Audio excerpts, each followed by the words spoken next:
So this isn't going to be a good one for me. Today was Ragnar Nicholas Crystal's sentencing plea deal, whatever, and it got postponed again to December 18th at 2 p.m. And what's going on is this: they're dropping all the charges except for the vehicular manslaughter while under the influence. This carries a maximum, if every factor was horrible, this carries a maximum of 24 years and a lowest sentence of 2 years. And before I go on, I got most of this information from my friend Dandy Lioness 78. Her information will be in the description. She's been my reporter on the spot, on scene. She was actually in the courtroom. There was no press there for Andrew. And I'm just going to tell you, man, I'm pissed. This is just fucking wrong, man. You know, they said his sentence right now is at 8 to 10 years. And he's been in there about a year. So I was thinking, how can that possibly be? So they recommended a PSI for him, which is a pre-sentencing investigation where they look at his prior record and they try to tailor his sentence to reflect that. So I thought, wow, that would be great because he's had other problems. They said he was in the military, but they wouldn't say he had an honorable discharge because I know he didn't get one. He got a general discharge under honorable circumstances because there's only 3 they can give you unless they give you the Section 8 or whatever. There's honorable, general discharge, and dishonorable. He also has some infractions in New York City or New York that I didn't know about that I'm going to look up and pay to have that information because I never saw that in any of his record. Andrew's father, Lyle Cross, was there for Zoom call. It was, he was very regal. He was very polite. Ragnar came in the courtroom on crutches. The wreck was almost a year ago, so I have a feeling that was to garner some sympathy. And my wife said, the warden, she said, well, they're going to know he's a screw up. That's not going to be a factor. It's going to be a big factor because first impressions are like withdrawing money out of the bank. When you look at him and you go, oh, he's injured. And then somebody goes, oh, he's a jerk. Oh, okay, he's a jerk. Your brain saw those crutches. Your brain's going to go, maybe subconsciously I'll be a little easy on him. The judge's name was Christopher Barrett. I think it was Barrett or Barnett. And let me tell you what his problem is.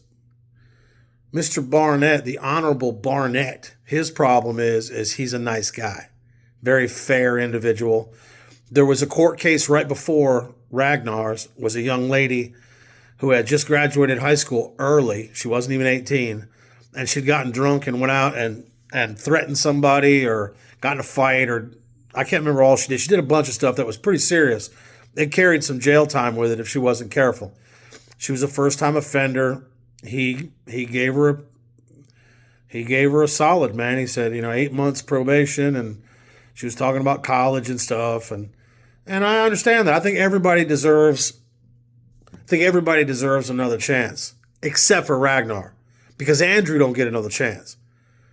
And I know it's weird me getting this pissed off about something, but if it was me in there or you or anybody else and we just killed somebody in a car accident, this wasn't an accident. He didn't accidentally turn in front of somebody.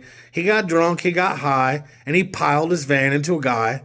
And there was nobody in the courtroom for Andrew except for Dandy Lioness. She was the only one there.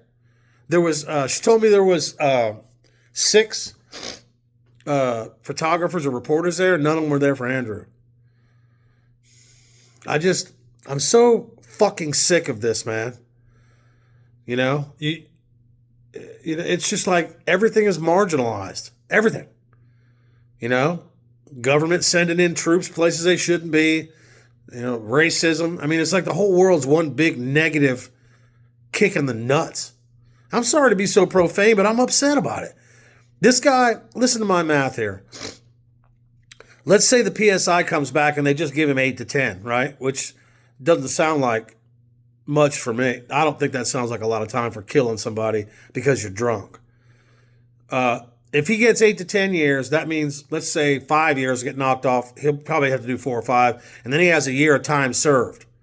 So he'll be out in 3 or 4 years. So if my math is correct, and which I'd like to think it is, he could kill 3 or 4 more people and still have time to retire if he applied himself.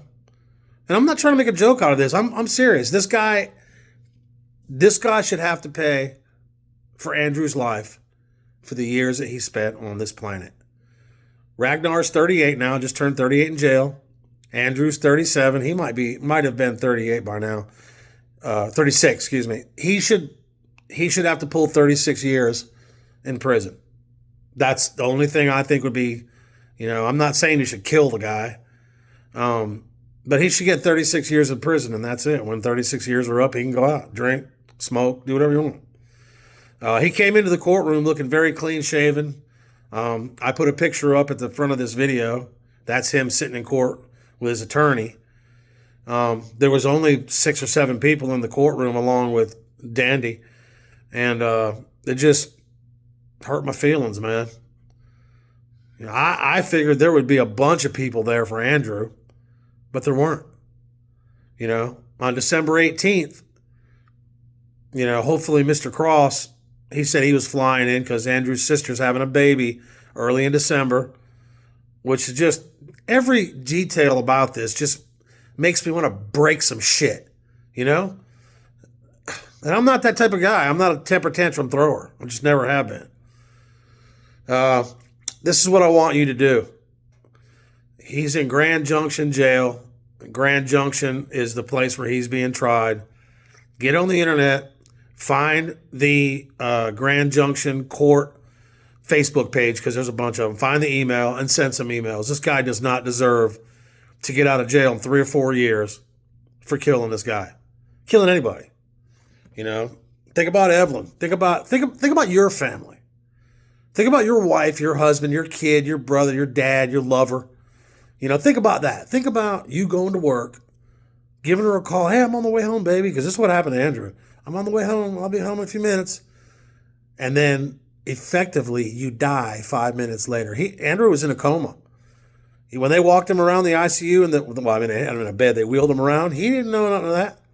It would be the equivalent of me being in a coma and my wife putting a Les Paul in my hands in the hospital. That'd be a wonderfully sweet thing to do. But you're still dead. There's nothing you can do. Evelyn didn't deserve this, man. Lyle didn't deserve it. I didn't deserve it. I went through some tough shit when I first started watching him. I was just getting off pharmaceutical stuff because of my accident that almost killed me. And it was a tough time, man. I had nobody to turn to, nobody to look to.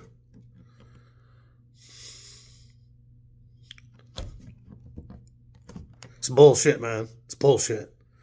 Andrew was there for me. He didn't even know it. It was just peaceful to see him walk in the desert and talk about the beautiful things he saw. And how this happens, fuck them. This is bullshit. And I'm sorry to be upset about it, but I'm not an emotional guy, but there's some things that just soothe me. I got a lot of regrets, man. I've made a lot of fucking mistakes in this world. My life is, kind of okay. But I still feel all that hurt. And when you see something like Andrew's videos, and they take that hurt away for a minute, it's valuable. Andrew was valuable. Okay? Andrew was needed.